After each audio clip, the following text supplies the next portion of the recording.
When David Ben-Gurion was the Prime Minister of Israel, he went on a trip to Europe to sell Israel bonds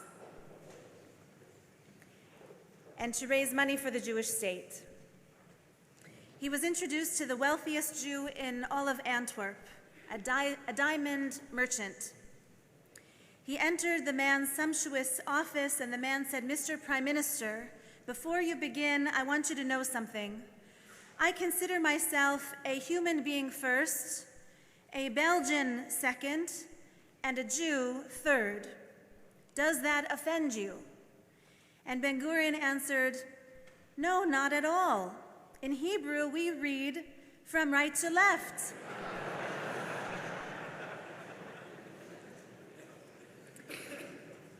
Now, I don't know if this story is true. But if it were true, what was the Belgian's mistake? Not that he saw himself as a human being first and as a Jew last, but that he did not see how his Judaism demanded that he be a human being. It was a mistake in categories. The Belgian thought that to be a human being was somehow in juxtaposition to being a Jew, or running in parallel to being a Jew. It seems he had mistakenly thought that decisions made and actions taken in this world had to be made and taken either as a human being or as a Jew. But this is not so. Every decision made by a Jew must be very human. Every deed fulfilled by a Jew must be deeply human. Judaism does not teach us to be cut off from humanity or to be fearful of humanity. Just the opposite. It is through our Judaism that we are taught to link ourselves to all of humanity. We learn this first from Abraham. God says to Avram, "Lech lecha," go forth. First, God promises, "Ve'escha legoy gadol," I will make of you a great nation, and I will bless you, and I will make your name great, and you shall be a blessing. First, God promises that Avram will become a patriarch to a particular people with particular responsibilities, with a particular name and a particular blessing. And then God goes on to explain, "I will bless those who bless you, and I will curse those who curse you. V'nivrechu v'cha kol mishpachot ha'adama," and all the families of the earth shall bless themselves by you. And so we see how the particular mission of Abraham, the first Jew, quickly expands to become a universal mission. Be a blessing to humanity, God commands. Go forth into the world, into the wide world, with your unique name and your distinct people. Walk a particular path lined with particular mitzvot, and through your particularity, you will come to be a blessing for all the world. A few examples about how this plays out. The first comes from the fourth commandment of our 10 commandments. Jews are instructed to keep Shabbat, a particular sign of a unique covenant with God, and as a reminder of our story, our unique story of the Exodus from Egypt. But the mitzvah goes on to say much more than that. When you rest on the seventh day, your non-Jewish workers should also rest. Not only do they deserve a break, not only must you clarify that no human being is to be a slave, but also the stranger who lives within you and within your town gates should rest, and even your farm animals should rest. A particular day assigned to a particular people to remember a particular history and to fulfill a particular covenant very quickly becomes a way of taking up much broader goals. Through the particulars of Shabbat, we expand the tent of our concerns, and we become ever more human and more humane. Another example of how the particular paves the way for the universal comes from a scene here at Holy Blossom Temple. There are many of them, but this is one of my favorites. It includes the memory of Bob Smolkin, Alav Hashalom. You remember he was one of the founders of our Out of the Cold program. It takes dozens and dozens of volunteers each week to turn our synagogue into a shelter for the hungry and the homeless. Some are Jewish, but most are not. And I remember how Bob would wear a kippah when he would volunteer for Out of the Cold.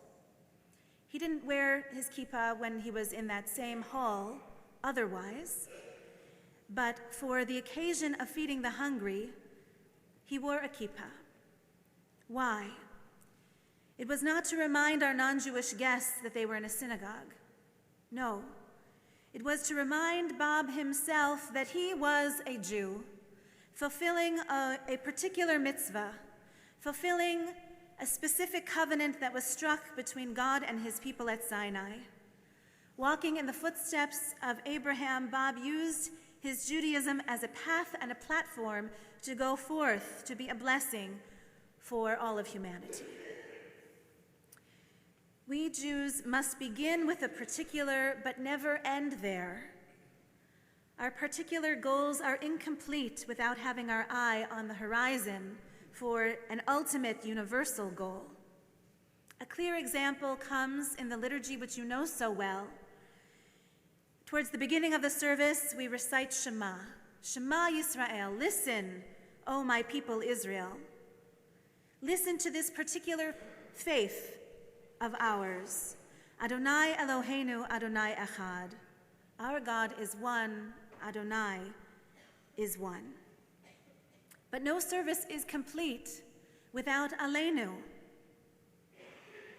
with its universal hope that one day, Bayom Hahu, one day all of humanity will be united under one God. Not that everyone will become Jewish, no, but united as one humanity on earth, mirroring the one God on high. So why do we do particularly Jewish deeds like lighting Shabbat candles, saying Kaddish to mark Yortzeit, wrapping ourselves in talit, fasting on Yom Kippur? It's not only for the sake of Jewish continuity and to know the language of our people, the rituals of our people. Ultimately, these uniquely Jewish ritual mitzvot are also for the sake of a broader purpose. Letaken olam b'malchut Shaddai. As it is written in the Aleinu prayer, our ultimate goal is no less than to mend the world under God's watch. Now, a secular person can be a good person. You don't need a particular religion in order to do good and be good in the world. But I would argue it does help. When we know our sacred texts, when we have a sacred calendar with holy days that remind us of who we are and where we come from, and when we have sacred partners to do good, we're more likely to do good. Throughout these high holy days, I've been reflecting on the many ways that we divide ourselves, that we cut ourselves off from one another. Today, I'd like to offer a beautiful teaching which takes an honest look at how different outlooks can be woven together in the most glorious of ways, if only we let them. The text comes from Rav Kook, who made Aliyah in 1904, and then he returned to Europe to work with his rabbis and students there, but got stuck in England and Switzerland due to World War I. And that is where he wrote this Shir Merubah, this fourfold song. When he returned to Eretz Yisrael, he was appointed the first chief Ashkenazi rabbi of British Mandate Palestine. Certainly his work as an Orthodox rabbi made the Jewish people his primary and particular concern.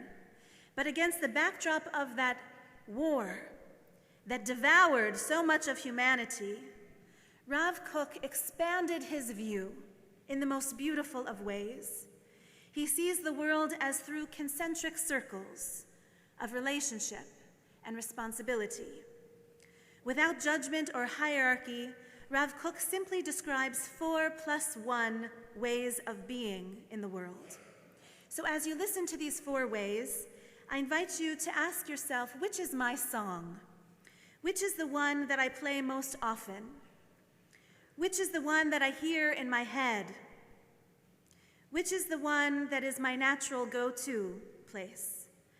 And which song is my ideal, the one I haven't yet grasped hold of as I wish I would? Which is the one you wish you could sing more often and with more fluency? First, there is Shirat Nafsho, the song of the self. Rav Kook writes, there is one who sings the song of his own life, and in herself she finds everything. Full spiritual satisfaction. The song of the self. Next, there is Shirat HaUmah, the song of one's people. Rav Kook says, there's another person who sings the song of his people.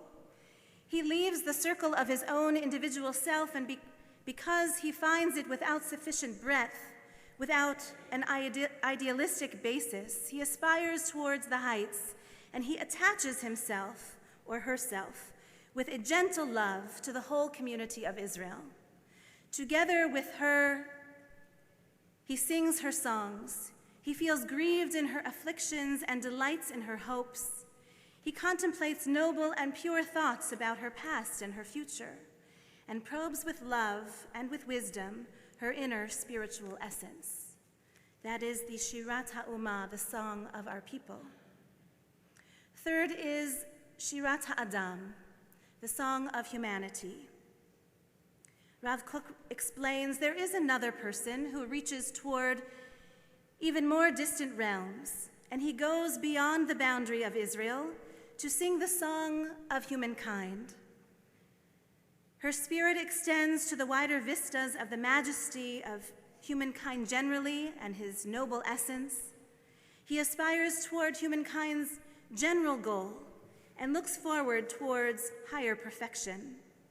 From this source of life, he draws the subjects of his meditation and his study, his aspirations, and his visions. That is Shirat HaAdam, a universal song of humanity. And fourth comes Shira im kol habriot ve'im kol ha'olamim. Rav Kook explains, there is another person who rises towards the widest of horizons until she links herself with all of existence, with all of God's creatures, with all the worlds, all the universes, the entire cosmos. He sings his song with all of them. It is of one such as this that tradition has said that whoever sings a portion of song each day is assured as having a share in the world to come. So which song is yours? Where do you start, at least? Which is your starting song? Is it the song of the self, the song of the Jewish people, the song of humanity, or the song of all creation? And when are you moved to shift to sing another song? Under what circumstances? And which song aggravates you or agitates you? Which songs can you tolerate and which do you find intolerable, and why? Perhaps you hear someone singing a song of the soul, of the self, and you think, how selfish she must be. Or perhaps you hear someone singing the song of humanity and you wonder, where is his loyalty to the Jewish people? How can we learn to sing to the heart songs of one another without judgment, without fear? How can we stretch to add another song to our repertoire? As a rabbi, I spend most of my days and nights singing Shirat HaUmah, the song of my people. This doesn't surprise you. I sing it, I teach it to others so that they might sing it. It's my favorite of Rav Kook's 4 songs. But I have decided that in response to the growing anti-Semitism that we see, I will try to pick up Shirat HaAdam more often, the song of humanity. I have committed myself to doing more interfaith work than I otherwise have. One circle with Canadian bishops, another with local Muslims, and I was invited to teach an Introduction to Judaism mini-course at U of T for students who are earning certification in interfaith dialogue. What could be more admirable, more necessary?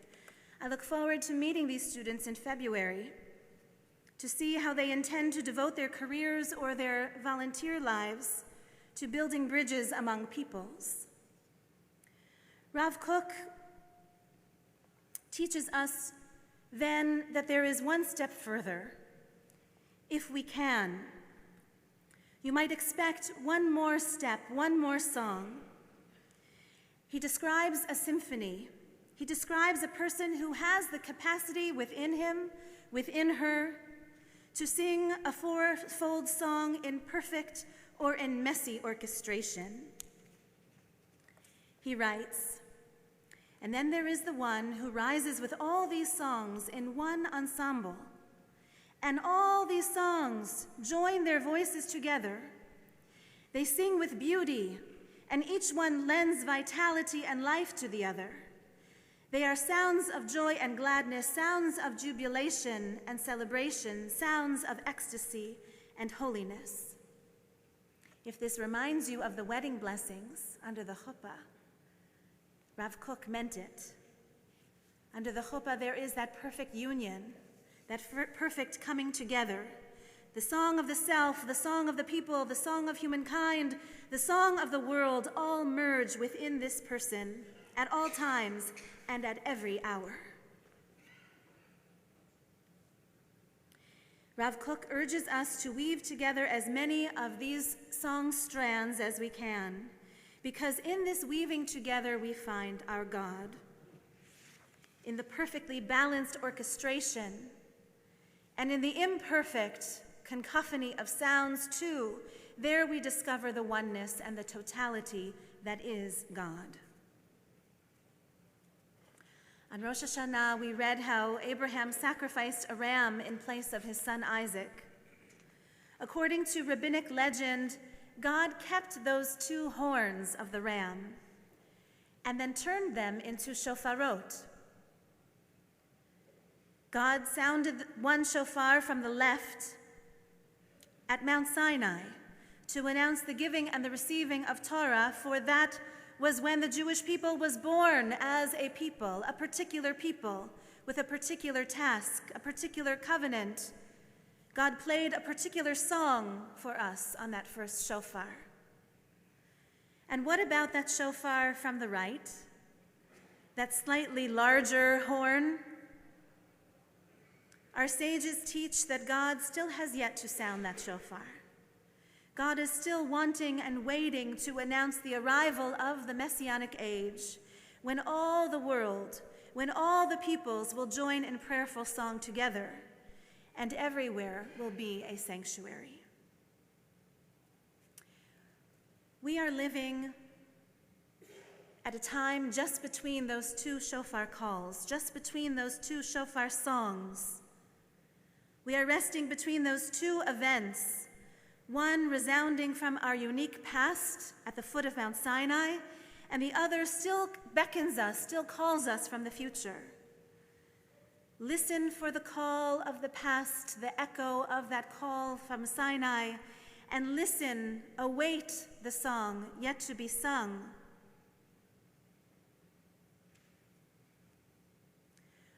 We must imitate both of these sounds. We must become both of these shofarot.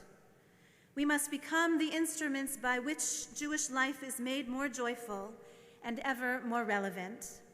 We must become the instruments by which humanity is called together as one.